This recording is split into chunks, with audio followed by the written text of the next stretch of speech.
पहा नवीन एपिसोड्स एकदम add free.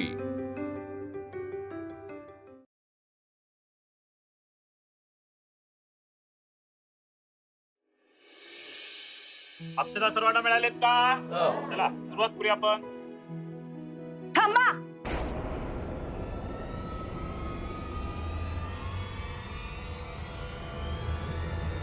थांबा हे लग्न।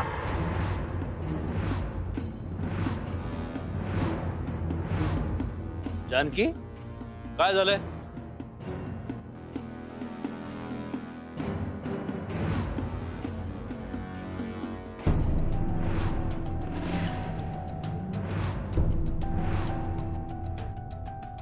हे दोघं कोण आहेत माहितीये का? अहो, आपली खूप मोठी फसवणूक झाली आहे। हे दोघं या मुक्ताचे आई वडील आहेत। घरदार खानदान नसलेली ही माणसं या मुक्ताचे आई वडील आहेत। अहो, या लोकांनी मुद्दामून आपल्यापासून हे सत्य लपवून ठेवलंय। रावसाहेब, हे खरं आहे? तुमची शांतता बरंच काही बोलून जातीये। आम्ही तुम्हाला आधीच सांगितलं होतं की आम्ही सगळ्या बाबतीत तडजोड करू, पण आम्हाला खानदान तोला मोलाचं हवं।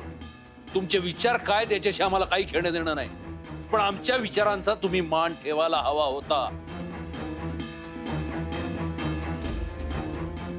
आमच्या खानदानात गेल्या 7 पिढ्यांमध्ये कुणी मध्यमवर्गीय सुद्धा व्याही झालं नाही, आणि तुम्ही डायरेक्ट वाड्या वस्तीवरच्या फुटक्या घरातली सून घेऊन आलात। देशमुख साहेब, प्लीज काहीही बोलू नका। नातेवाईक आहेत आमचे, आणि आता व्याही आहेत। वेदचं रेणुकाशी लग्न झाल्यानंतर आपण एक परिवार होणार आहोत।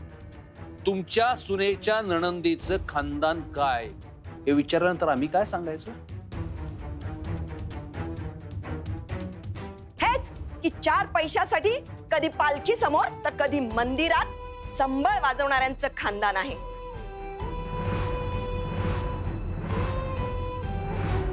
रावसाहेब, आमच्यासाठी ही अत्यंत लाजिरवाणी गोष्ट आहे। साहेब, हे बघा, इथून पुढं आम्ही कधीच कोणच्या समोर येणार नाही, कुठल्या कार्यात पण आम्ही येणार नाही, पण हे लग्न होऊ द्या।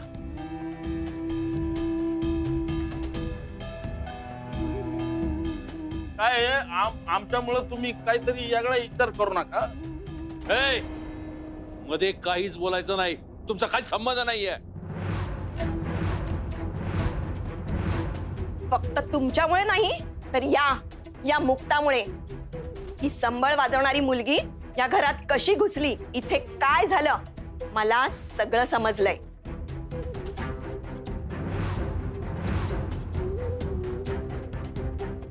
आणि ही रेणुका आपल्याला जशी दाखवली ना तशी अजिबात नाहीये। तिला पब, पार्ट्या, डिस्को, रात्रभर बाहेर फिरणं असले शौक आहेत।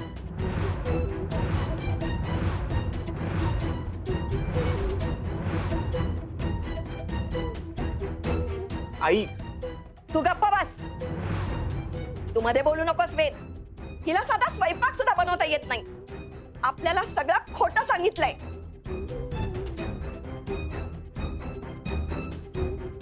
रावसाहेब, आमची एवढी फसवणूक? बस।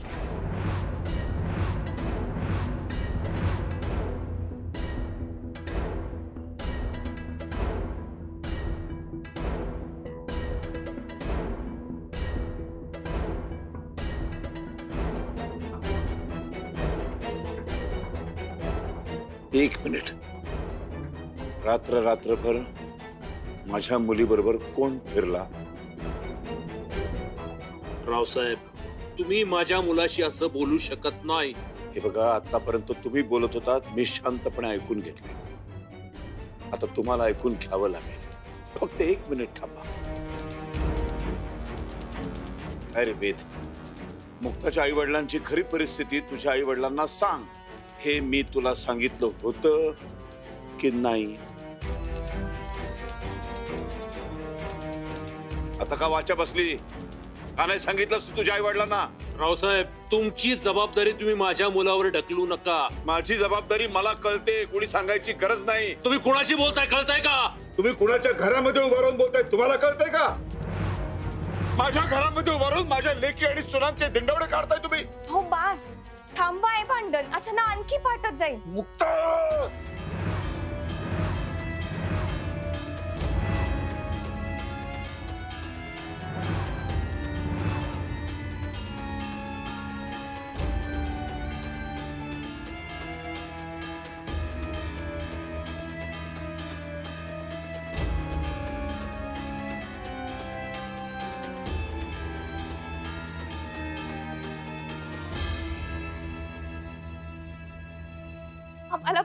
आम्हाला मान्य आहे आमची चूक.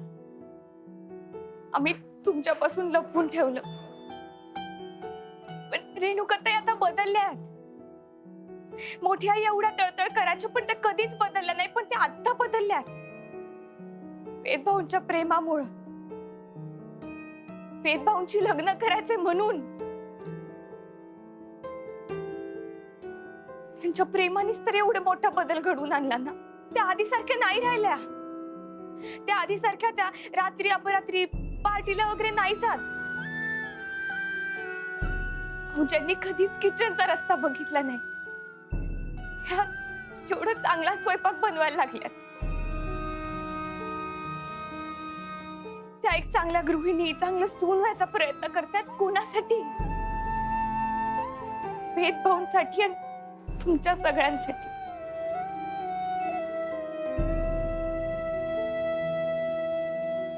करू नका. बस झालं. तू आम्हाला समजून सांगण्याची गरज नाही.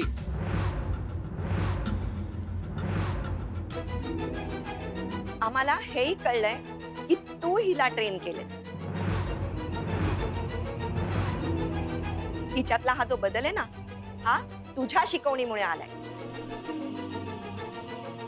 म्हणजे काय, ही आमच्या घरात तुझी सावली बनून येणार. या मुक्ताने या घराला जे काही पुढारलेपणाचं खोल लावले ना, तशीच ही रेणुका आपल्या घराला लावायला बघणार.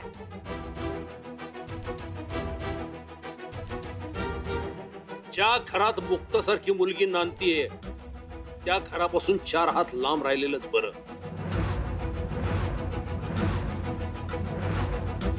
बाबा, तुम्ही काय बोलताय? तुम्हाला समजतंय का?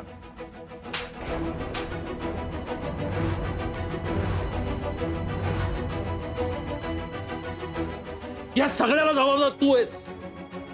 तू जर का चुका केल्या नसत्या तर ही वेळ आलीच नसती. पण बाबा, त्या दिवशी मी तुम्हाला सांगायचा प्रयत्न केला होता. तुम्ही समजून घेणार नाही हे कळलं म्हणून मी नाही सांगितलं बाबा. आणि मुक्ताताई गरीब असण्यात तिचा काय दोष आहे? माणूस महत्वाचा का त्याची परिस्थिती? बाबा, मला खरंच कळत नाही आपण कुठल्या जगात वावरतोय. अरे पुढारलेले आहोत आपण, पण मूर्ख नाही आहोत ना. अरे विश्वास नावाची काही गोष्ट असते की नाही?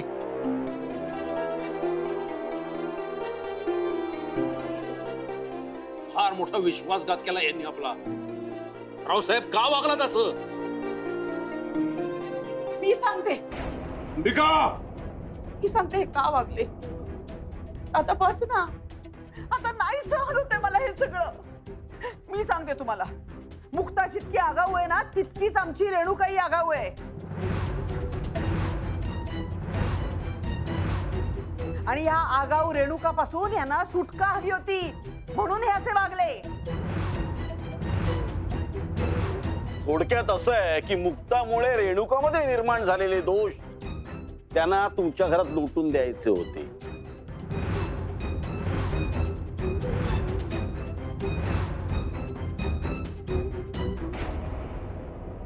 विश्वासराव यांच्यावर विश्वास ठेवू नका.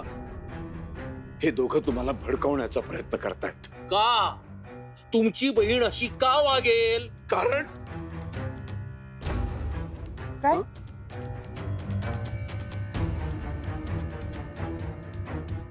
बोला ना. पाहिलंस मुक्ता, ह्यासाठी हवे होते ना तुला हे दोघही लग्नात? तोंड आ करून आ वासून बसलेले अजगर आहेत हे, अजगर. दिसेल ती प्रत्येक गोष्ट गिळायला टपलेले अजगर. त्यांना कुणाची काही पडलेली नाहीये. त्यांना फक्त त्यांची स्वतःची भूक महत्वाची आहे. अहो काय हो हे दादा, अहो त्या देशमुखाने तुम्ही गिळायला निघाला होतात आणि तुम्ही आम्हाला सजगर म्हणताय.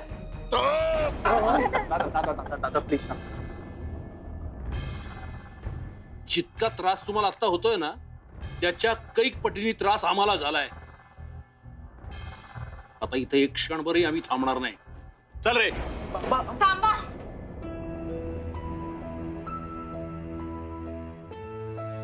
हात जोडीते. हे लग्न मोडून जाऊ नका.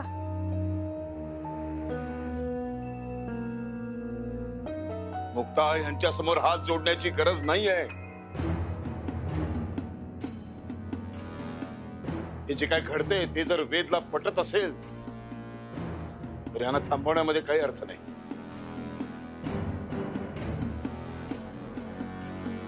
नाही, हे योग्य नाहीये. बाबा तुम्ही चुकीचं करताय. तू मला अक्कल शिकू नकोस. पण एक लक्षात ठेवा देशमुख साहेब, जर का हे लग्न मोडून या घराचा उंबरठा ओलांडला, आयुष्यात पुन्हा कधीही या घरामध्ये पाऊल ठेवू नका.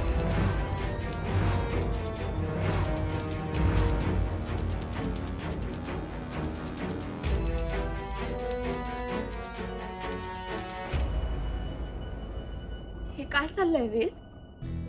मी आपल्या संसाराचं छान स्वप्न बघत होते रे, पण माझ्या वाट्याला हे काय आलंय? आपल्या दोघांच्या आयुष्यापेक्षा ह्या गोष्टी जास्त महत्वाच्या आहेत का?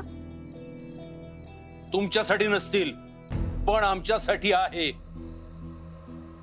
चल वेद.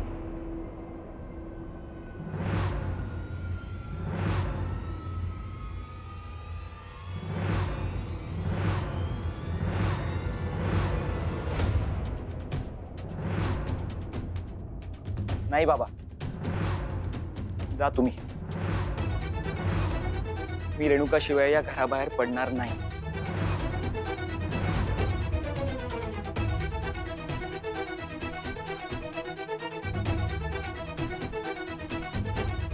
मग माझ्या मरणाला तू जबाबदार असशील.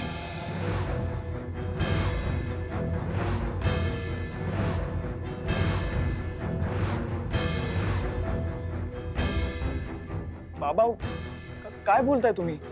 हे सगळं लय चुकीचं घडतंय. हात जोडीते.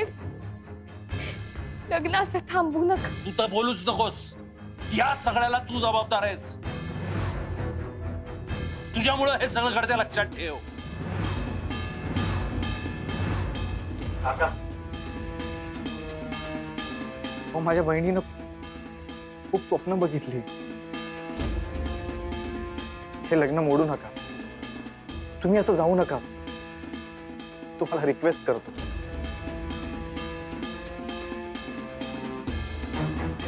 आमची ही खूप स्वप्न होती, पण तुम्ही ती तोडलीत. आम्ही तुम्हाला घरंदाज समजत होतो, पण तुम्ही या कुटुंबाशी संबंध जोडून पाठलात.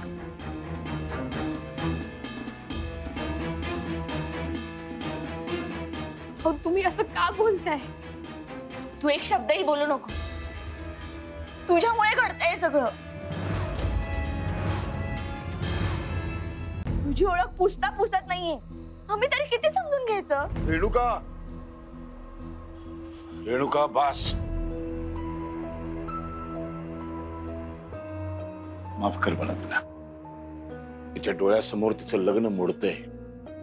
आयुष्य उद्ध्वस्त होताना नाही पाहू शकत आहे ती. तोल गेलाय तिचा, वाटेल ती बोलते. माफ कर तिला. पण मुक्ता, पूर्ण विश्वासाने मी आणि रेणुकाने तिच्या लग्नाची जबाबदारी तुझ्यावरती टाकली होती की नाही? काय घडलं हे? त्या लग्न कार्यामध्ये काय काय होऊ शकतं, काय काय घडू शकतं, त्या सगळ्याचा विचार करून ठेवायला हवा होतास की नाही तू? त्या पद्धतीने पावलं उचलायला हवी होतीस ना? कुणाला बोलवायचं लग्नाला, कुणाला बोलवायचं नाही, कुणामुळं कुठलं संकट येऊ शकतं, या सगळ्याचा विचार करायला हवा होतास की नाही तू? आता हे काय घडून बसलंय? आतापर्यंत जेवढ्या जबाबदाऱ्या तुझ्यावर टाकल्या त्या सगळ्या पूर्ण केल्यास ना ग? मग आता हे लग्नाची जबाबदारी, आता ही जबाबदारी मी तुझ्यावर सोपवली, ती पार कशी पाडणार तू? हे बघ मुक्ता, ही जबाबदारी तुझ्यावरती आहे आणि ती कशी पूर्ण करायची, हिचं लग्न कसं होईल याचा विचार कर. बाकी मला माहित नाही का, जबाबदारी पूर्ण कर. झाली तुमची नाटकं झाली.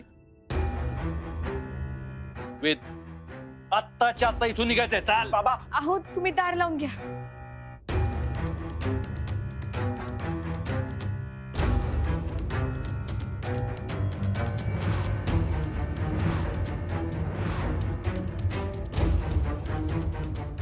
थांबा. हे लग्न झाल्याशिवाय तुम्हाला या घराबाहेर पडता येणार नाही.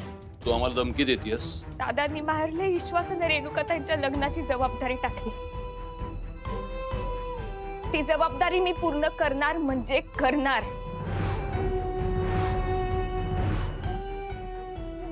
तुम्ही सांगाल ती शिक्षा भोगायला मी तयार आहे.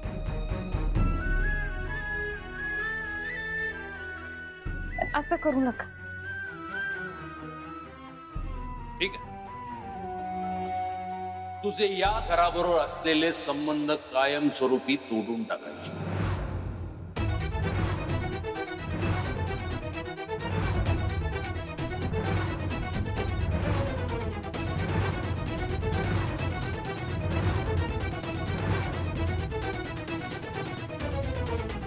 आणि हे घर कायमचं सोडून जायचं.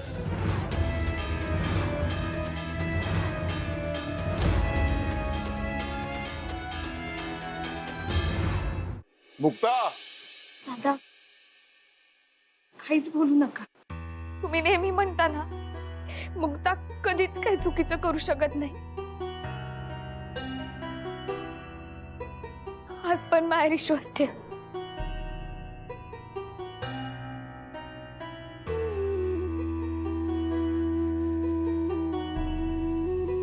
पण तुझ्या शब्दांवर विश्वास कसा ठेवायचा? तुम्ही विधी चालू करा, बॅग घेऊन निघते.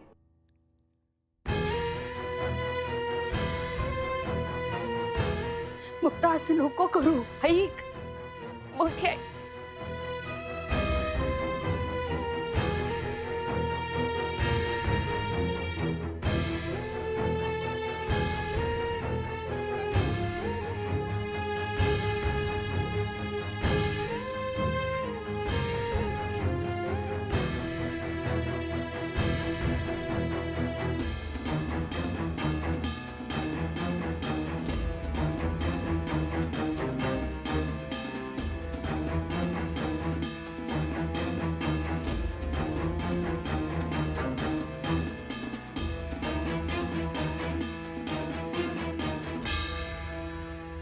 वैजयंती,